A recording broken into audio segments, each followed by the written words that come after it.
जय हिंद। आज हम लोग एनसीसी के अंदर जो आर्म्ड फोर्सेस हैं हमारे देश में, 3 तरीके के आर्म्ड फोर्सेस हैं,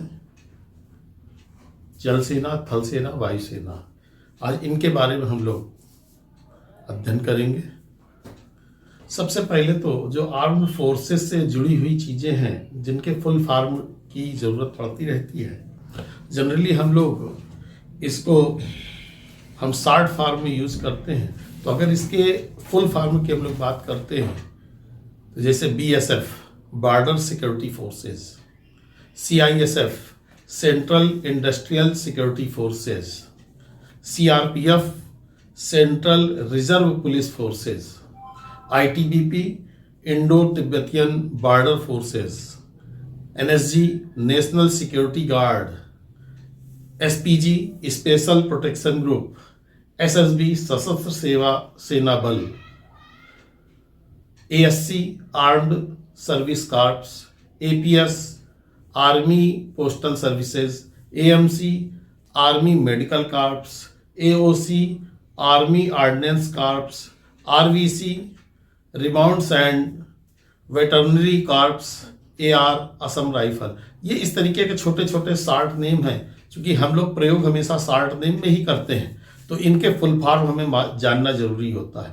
ये फुल फॉर्म परीक्षा में भी पूछे जा सकते हैं और आपके ज्ञान के लिए भी बहुत ही आवश्यक होते हैं। इसकी जानकारी आपको होनी चाहिए। तो हम एक बार फिर से इनके नाम रिपीट कर रहे हैं। BSF border security force, CISF central industrial security forces, CRPF central reserve police force, ITBP Indo Tibetan border forces, NSG national security guards, SPG special protection group, SSB सशस्त्र सीमा बल और ASC army services corps, APS army postal services, AMC army medical corps, AOC army ordnance corps, RVC remounts and veterinary corps, AR Assam rifle.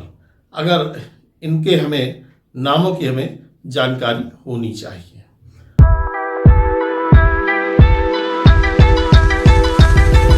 अब बात आती है कि ये जो भी हैं थल सेना, जल सेना, वायु सेना, इनके कमांड कहाँ पर है, कहाँ से इनको कमांड किया जाता है। तो इनके कमांड की अगर हम बात करते हैं तो जो थल सेना है, थल सेना के 7 कमांड हैं। उत्तरी कमांड उधमपुर में, पश्चिमी चंडी मंदिर में, मध्य लखनऊ में, दक्षिणी कमांड पुणे में, पूर्वी कमांड कोलकाता में और दक्षिणी पश्चिमी कमांड जयपुर में। और सबसे प्रमुख है जो इसका प्रशिक्षण कमांड है, प्रशिक्षण कमांड इसका शिमला में है। तो थल सेना के हमें 7 कमांडों की जानकारी होनी चाहिए, कहाँ पर हमारे कमांड बने हुए, जहां से इस पर नियंत्रण किया जाता है। तो उत्तरी उधमपुर, पश्चिमी चंडी मंदिर, मध्य लखनऊ, दक्षिणी पुणे, दक्षिण पश्चिम जयपुर, पूर्वी कोलकाता और प्रशिक्षण शिमला। इसकी जानकारी हमको होनी चाहिए।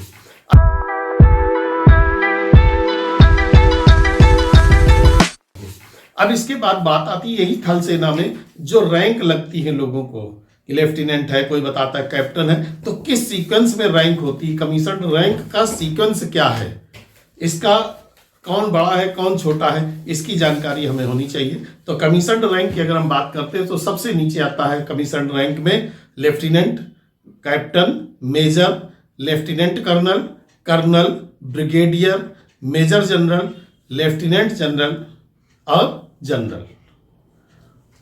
फिर से हम बता दें, कमीशन रैंक जो है सेना में, थल सेना की बात कर रहा हूं, सबसे नीचे लेफ्टिनेंट, उससे ऊपर captain, major, lieutenant colonel, colonel, brigadier, major general, lieutenant general और जनरल। ये सीक्वेंस है। लेकिन अगर हम देखें एनसीसी में जो हमारा एनसीसी में कॉलेजेस में जो रैंक वाले शिक्षक होते हैं तो उनको केवल 3 रैंक ही दी जाती है। सबसे पहले जब उसका अपॉइंटमेंट होता है तो लेफ्टिनेंट, उसके बाद 8 वर्ष की सेवा के बाद कैप्टन और उसके बाद मेजर। सबसे बड़ी पोस्ट मेजर की ही होती है एनसीसी में, जो कॉलेजेस में एएनओज अतिरिक्त एनसीसी ऑफिसर्स होते हैं उनके लिए।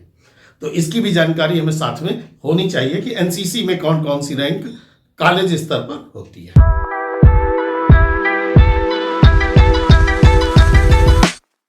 अब अगर यही चीजें हम चले जाते हैं नौसेना में, चूंकि हमने पहले ही बताया आपको कि 3 तरीके की सेनाएं, जल सेना, थल सेना, वायुसेना।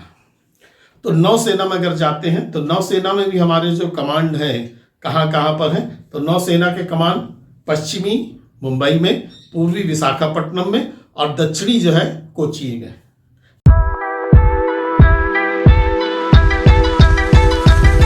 तीन है, इनमें रैंक कहां से लगती है? सब lieutenant, lieutenant, lieutenant commander, commander, captain, commodore, real admiral, vice admiral and admiral.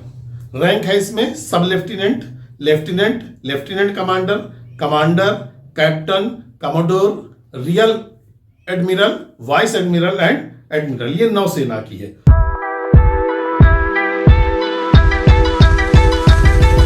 और वहीं पर अगर हम वायुसेना की बात करें तो वायुसेना के कमान के जो ऑफिसेज हैं हमारे, वो मध्य कमान ऑफिस इलाहाबाद में है, पूर्वी शिलांग में है मेघालय में, दक्षिणी तिरुवनंतपुरम में है, दक्षिण पश्चिम गांधीनगर में है और पश्चिमी कमांड नई दिल्ली में है। ये कमांड ऑफिसेज हैं।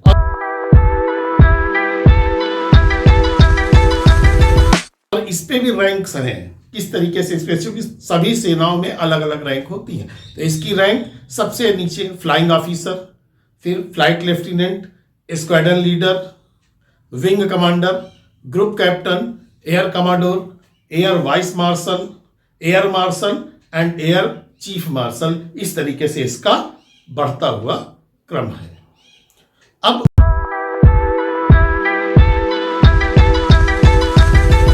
बात करते हैं कि जो सेना है, सेना के अंतर्गत हमें भी मालूम है कि जब कोई व्यक्ति शहीद होता है या उसने कुछ ऐसी एक्टिविटी की होती है जो अतिरिक्त होती है, जैसे शिक्षकों के लिए शिक्षक रत्न मिलता है, वैसे ही सेना में भी जो लोग अतिरिक्त कार्य करते हैं उनको परमवीर चक्र से नवाजा जाता है। इसके अलावा भी बहुत से पुरस्कार हैं हमारे यहाँ, लेकिन जो परमवीर चक्र हमारे यहाँ जिनको मिला है उनमें अगर परमवीर चक्र प्राप्त लोगों के नाम पूछ लिए जाएं तो उसमें नाम सबसे पहले आता है मेजर सोमनाथ शर्मा जी का।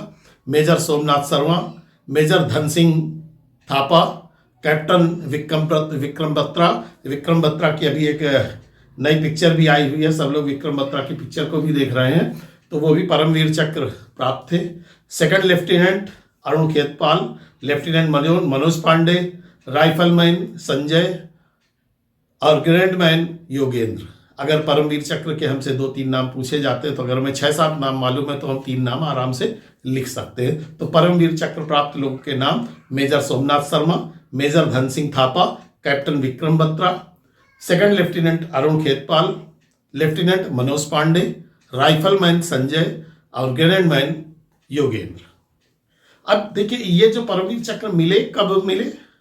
तो स्वतंत्रता जब हमें मिली, स्वतंत्रता के बाद हमें कई युद्ध करने पड़े। तो स्वतंत्रता के बाद युद्ध कौन से करने पड़े?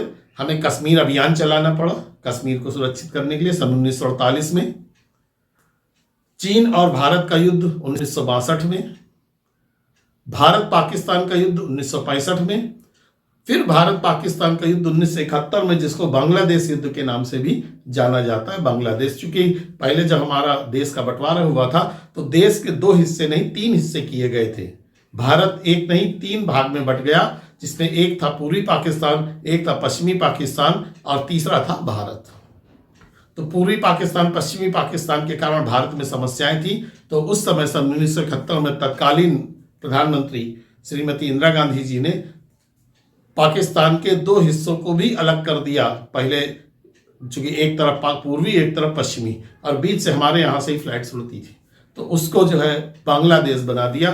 तो बांग्लादेश भी पाकिस्तान ही था, हमारे देश से ही अलग हुआ हिस्सा था। तो 1971 में बांग्लादेश का युद्ध हुआ, जो भारत पाकिस्तान युद्ध में जाना गया। और सबसे लेटेस्ट में कारगिल युद्ध हुआ, जो सबसे जल्दी ही हुआ।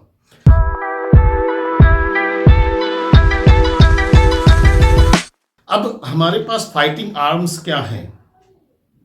सबसे पहले शस्त्रागार, आर्मरर, शस्त्रागार के बिना हम कुछ नहीं कर सकते। दूसरी चीज पैदल, इन्फेंट्री जिसको बोलते हैं, कहीं पर भी लिखा होता है इन्फेंट्री, तो इन्फेंट्री। और तीसरी यंत्रीकृत पैदल, मैकेनाइज्ड इन्फेंट्री।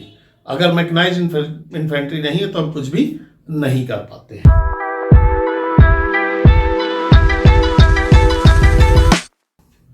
अब देखिए, जैसे वीरता पुरस्कार की हमने बात की, परमवीर चक्र, तो वीरता पुरस्कार, परमवीर चक्र के अलावा और कौन कौन से वीरता पुरस्कार हमारे देश में दिए जाते हैं? तो परमवीर चक्र है, इसके अलावा महावीर चक्र, ये सब वीरता पुरस्कार ही है। परमवीर चक्र, महावीर चक्र, अशोक चक्र, वीर चक्र, शौर्य चक्र, सर्वोत्तम सेवा चक्र, सेवा पुरस्कार कहें, उत्तम सेवा पुरस्कार और युद्ध सेवा पुरस्कार।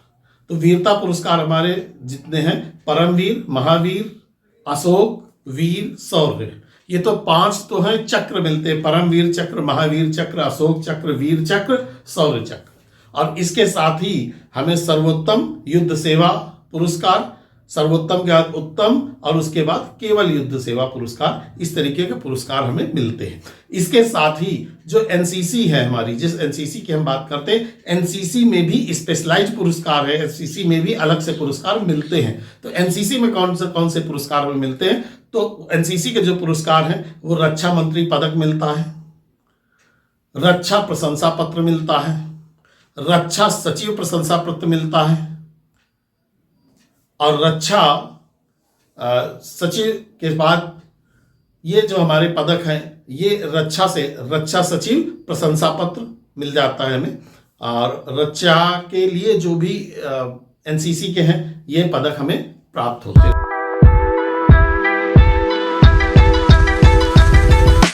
हम लोग बात करते हैं सुरक्षा सेवा, जो हमारी इन्फेंट्रीज है भारत की, इस पे सुरक्षा सेवा जो हमारी सेना है, इसका मुख्य उद्देश्य है क्या?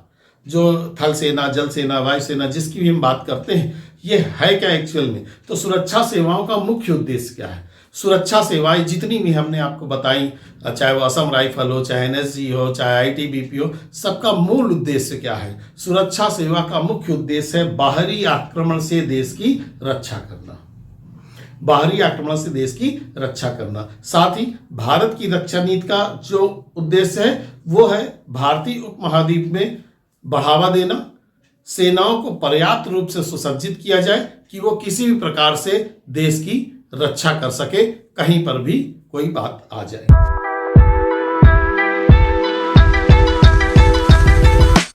अब भारत में जो रेजिमेंट्स हैं, अलग अलग रेजिमेंट बनी हुई हैं, तो वो रेजिमेंट कौन कौन सी हैं? तो रेजिमेंट के नाम अगर हमसे कहा जाए लिखने को, तो क्या है? Rajput regiment, Sikh regiment, Dogra regiment, Maratha light infantry, Bihar regiment, Punjab regiment, Mahar regiment, Jammu Kashmir rifles, Naga regiment, Kumaon regiment, ये सभी जो है रेजिमेंट के ही नाम हैं। तो रेजिमेंट के जब भी नाम लिए जाए तो बहुत सरल से चीज़ें हैं, हमें अपने प्रदेशों के नाम मालूम है और ज़्यादातर प्रदेशों के ही नाम पर हैं। तो Maratha light infantry, Rajput regiment, Sikh regiment, Gorkha regiment, Dogra regiment, Bihar regiment, Punjab regiment, Mahar regiment, Jammu Kashmir rifles, Naga regiment और साथ ही कुमायूं रेजिमेंट, इस तरीके से इनके नाम हमारे पास।